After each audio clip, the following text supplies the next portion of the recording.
भाई लोग आप ही लोगों के पास जो मटका जा रहा, भाग जाओ भाग जाओ, जाओगे तब जाओगे, मैं भी चलता हूँ। अगला एपिसोड। तुमने शादी से पहले क्यों नहीं बताया कि तुम गरीब हो? अरे मैं तो पहले ही बताया था ना कि तुम्हारे अलावा मेरे पास कुछ नहीं है। अगला एपिसोड। जेठ की दोपहरी में पाँव जले है सैया, पाँव जले है। अरे पाँव नहीं, तुम तो पूरी जल गई है। अगला एपिसोड।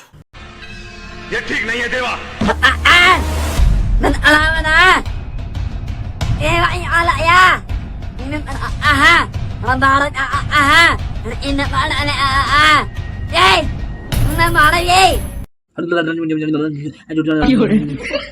क्या क्या बोलता है, दिमाग फट गया यार। तू समझा? हाँ। नहीं तू समझा नहीं।